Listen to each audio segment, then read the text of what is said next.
ਵਾਹਿਗੁਰੂ ਜੀ ਕਾ ਖਾਲਸਾ ਵਾਹਿਗੁਰੂ ਜੀ ਕੀ ਫਤਿਹ। ਦੂਜੇ ਭਾਗ ਦੇ ਵਿੱਚ ਅਸੀਂ ਅੱਜ ਗੱਲ ਕਰਾਂਗੇ ਕਿ ਤਾਜ ਮਹਿਲ ਨੂੰ ਜਿਹੜੀ ਖੂਬਸੂਰਤੀ ਹੈ ਉਹਨੂੰ ਸਿਰਜਣ ਵਾਸਤੇ ਕਵੀ ਦੱਸਦਾ ਹੈ ਕਿ ਉਹਦਾ ਇਤਿਹਾਸ ਥੋੜ੍ਹਾ ਜਿਹਾ ਫਰੋਲਦਾ ਹੈ। ਸੋ ਇਹਦੇ ਵਿੱਚ ਅਸੀਂ ਤਾਜ ਮਹਿਲ ਦਾ ਇਤਿਹਾਸ ਬਾਰੇ ਗੱਲ ਕਰਾਂਗੇ।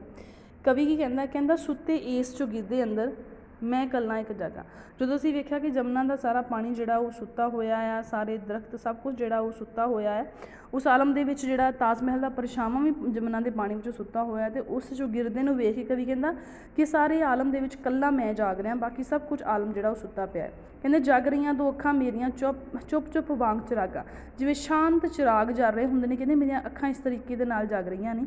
ਗੁੰਬਦ ਦੀਆਂ ਉਭਾਰਾਂ ਉੱਤੇ, ਜਿਹੜੇ ਤਾਜ ਮਹਿਲ ਦੇ ਗੋਲ ਗੋਲ ਗੁੰਬਦ ਬਣੇ ਹੋਏ ਹੁੰਦੇ ਨੇ, ਕਹਿੰਦੇ ਜਿਹੜਾ ਉਭਾਰ ਹੈ ਉਹਦੇ ਉੱਤੇ ਮਸਤਾਈਆਂ ਅਲਸਾਈਆਂ, ਠੀਕ ਹੈ, ਮਸਤੀਆਂ ਨਾਲ ਭਰੀਆਂ ਹੋਈਆਂ, ਅਲਸਾਈਆਂ ਹੋਈਆਂ, ਥੋੜ੍ਹੀਆਂ ਜਿਹੀਆਂ ਆਲਸੀ, ਕਿਉਂਕਿ ਨੀਂਦ ਦਾ ਆਲਮ ਹੈ।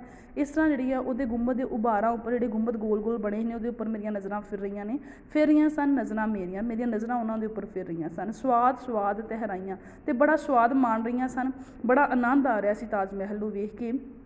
ਫਿਰ ਕੀ ਹੋਇਆ, ਕਹਿੰਦੇ ਤੱਕ ਕਸਬ ਹੁਨਰ ਮੁਗਲਾਂ ਦਾ, ਕਿ ਹੁਨਰਾਂ ਦੇ ਜੋ ਉਹਨਾਂ ਨੇ ਜਿਹੜੀ ਕਾਰੀਗਰੀ ਕੀਤੀ ਹੈ ਤਾਜ ਮਹਿਲ ਨੂੰ ਬਣਾਉਣ ਵਾਸਤੇ, ਉਹਨਾਂ ਦਾ ਹੁਨਰ ਤੱਕ ਕੇ ਕੀ ਹੋ ਰਿਹਾ ਸੀ, ਹੈਰਾਨੀ ਵੱਧਦੀ ਜਾਵੇ। ਮੇਰੀ ਹੈਰਾਨੀ ਦੀ ਕੋਈ ਹੱਦ ਨਹੀਂ ਸੀ ਰਹਿ ਰਹੀ।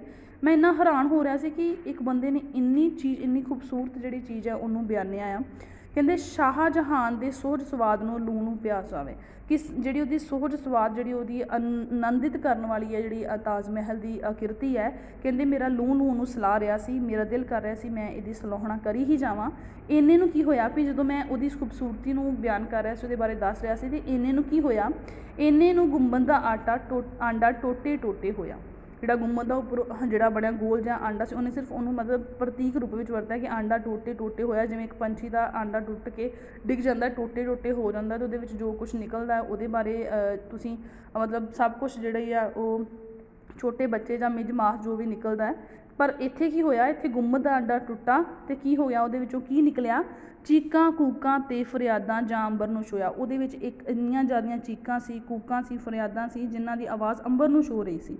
ਉਹ ਸਭ ਕੁਛ ਦੇਖ ਰਿਹਾ ਸੀ ਆਪਣੀ ਨਜ਼ਰਾਂ ਦੇ ਸਾਹਮਣੇ ਮੋਹਨ ਸਿੰਘ। ਕਹਿੰਦਾ ਹੜ ਮਜ਼ਦੂਰਨੀਆਂ ਦਾ ਵਗਿਆ, ਉਸ ਜਿਹੜੇ ਗੁੰਬਦ ਦੇ ਵਿੱਚੋਂ ਇਸ ਤਰ੍ਹਾਂ ਲੱਗ ਰਿਹਾ ਸੀ ਮਜ਼ਦੂਰਨੀਆਂ ਦਾ ਹੜ ਵਗ ਗਿਆ ਹੋਵੇ, ਨਾਲ ਮਜ਼ਦੂਰ ਹਜ਼ਾਰਾਂ, ਨਾਲ ਮਜ਼ਦੂਰ ਵੀ ਹਜ਼ਾਰਾਂ ਦੀ ਗਿਣਤੀ ਵਿੱਚ ਸਨ, ਠੀਕ ਹੈ। ਚੁੱਕੀ ਕਹੀਆਂ ਦੁਰਮਤ ਦੇਸੇ, ਅਤੇ ਉਹਨਾਂ ਨੇ ਹੱਥਾਂ ਵਿੱਚ ਜਿਹੜੀਆਂ ਕਹੀਆਂ ਚੁੱਕੀਆਂ ਹੋਈਆਂ ਸਨ। ਦੁਰਮਤ ਜਿਹੜੇ ਆ ਉਹ ਸੰਦ ਚੁੱਕੇ ਹੋਏ ਸੀ, ਜਿਹੜੇ ਜਿਹਦੇ ਨਾਲ ਆਪਾਂ ਕਰਦੇ ਖੁਦਾਈ ਕਰਦੇ ਹਾਂ, ਤੇਸੇ ਫੜੇ ਹੋਏ ਸੀ।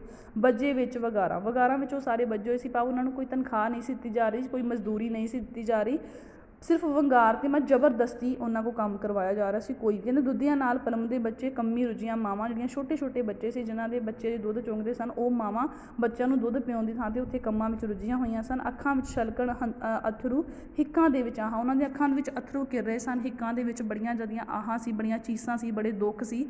ਬੋਕਿਆਂ ਵਰਗੇ ਪੇਟ ਉਹਨਾਂ ਦੇ, ਤੁੱਕਿਆਂ ਵਰਗੇ ਗਾਟੇ, ਉਹਨਾਂ ਦੇ ਪੇਟ ਬੋਕਿਆਂ ਵਰਗੇ ਸੀ। ਬੋਕੇ ਮਤਲਬ ਜਿਹਨੂੰ ਆਪਾਂ ਕਹਿ ਸਕਦੇ ਹਾਂ ਕਿ ਜਿਹੜਾ ਪਾਣੀ ਭਰਨ ਵਾਲਾ ਇੱਕ ਹੁੰਦਾ ਆ ਚਮੜੇ ਦਾ ਚੀਜ਼, ਉਹਨੂੰ ਆਪਾਂ ਕਹਿ ਸਕਦੇ ਹਾਂ। ਬੋਕਿਆਂ ਵਰਗੇ ਉਹਦੇ ਹੋ ਗਏ ਸੀ, ਅਤੇ ਉਹਨਾਂ ਦੇ ਮਤਲਬ ਜਿਹਦੇ ਵਿੱਚ ਆਪਾਂ ਪਾਣੀ ਭਰਦੇ ਹਾਂ, ਜਦੋਂ ਪਾਣੀ ਵਿੱਚੋਂ ਨਿਕਲਦਾ ਹੈ ਅਤੇ ਉਹ ਬਿਲਕੁਲ ਹੀ ਖਾਲੀ ਹੋ ਜਾਂਦਾ ਹੈ, ਉਹਨੂੰ ਬੋਕੇ ਆਪਾਂ ਕਹਿ ਸਕਦੇ ਹਾਂ।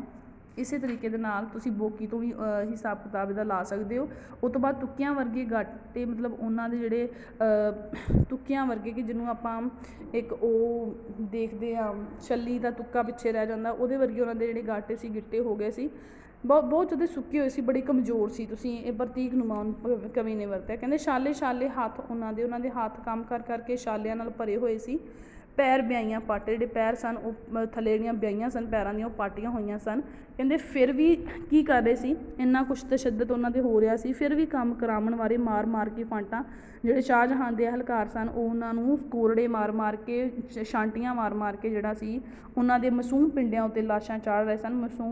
ਮਾਸੂਮਾਂ ਦੇ ਪਿੰਡਿਆਂ ਉੱਤੇ ਚਾੜ੍ਹੀ ਜਾਣ ਸਲਾਟਾਂ, ਲਾਸ਼ਾਂ ਪਾਈ ਜਾ ਰਹੇ ਸਨ, ਜ਼ਬਰਦਸਤੀ ਕੰਮ ਕਰਵਾ ਸੀ ਬਿਨਾਂ ਮਜ਼ਦੂਰੀ ਦੇ।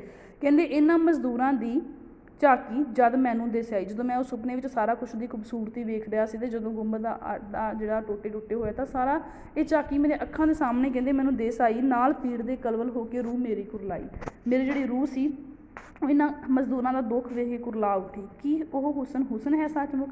ਹੁਣ ਇੱਥੇ ਕਵੀ ਇੱਕ ਪ੍ਰਸ਼ਨ ਚਿੰਨ੍ਹ ਲਾਉਂਦਾ ਹੈ ਤਾਜ ਮਹਿਲ ਦੀ ਖੂਬਸੂਰਤੀ 'ਤੇ ਕਹਿੰਦਾ ਕਿ ਕੀ ਉਹ ਹੁਸਨ ਹੈ ਸੱਚਮੁੱਚ, ਕੀ ਉਹ ਸੱਚਮੁੱਚ ਦਾ ਹੁਸਨ ਹੈ? ਜਾਂ ਉਂਝ ਹੀ ਛਲਦਾ ਕਿ ਜਾਂ ਸਾਨੂੰ ਉਵੇਂ ਹੀ ਛਲ ਰਿਹਾ, ਉਵੇਂ ਹੀ ਛਲਾਵਾ ਦੇ ਰਿਹਾ, ਉਵੇਂ ਹੀ ਸਾਨੂੰ ਭਰਮਾ ਰਿਹਾ। ਲੱਖ ਗਰੀਬਾਂ ਮਜ਼ਦੂਰਾਂ ਦੇ ਹੰਝੂਆਂ 'ਤੇ ਜੋ ਪਲਦਾ, ਜੋ ਲੱਖਾਂ ਹੀ ਗਰੀਬਾਂ ਲੱਖਾਂ ਮਜ਼ਦੂਰਾਂ ਦੇ ਹੰਝੂਆਂ ਦੇ ਉੱਤੇ ਪਲਦਾ, ਜਿਹਨੂੰ ਅੱਜ ਲੋਕ ਬਹੁਤ ਗਿਣਤੀ ਵਿੱਚ ਦੇਖਣ ਜਾਂਦੇ ਨੇ ਕਿ ਉਹਦਾ ਇਤਿਹਾਸ ਜਦੋਂ ਅਸੀਂ ਫੋਲ ਕੇ ਵੇਖਦੇ ਹਾਂ ਤਾਂ ਉਸਦੇ ਇਤਿਹਾਸ ਵਿੱਚ ਲੱਖਾਂ ਹੀ ਮਜ਼ਦੂਰਾਂ ਦੇ ਦੁੱਖ, ਲੱਖਾਂ ਹੀ ਮਜ਼ਦੂਰਾਂ ਦੀਆਂ ਤਕਲੀਫਾਂ ਜਿਹੜੀਆਂ ਨੇ ਉਹ ਸਾਨੂੰ ਨਜ਼ਰੀ ਆਉਂਦੀਆਂ ਨੇ।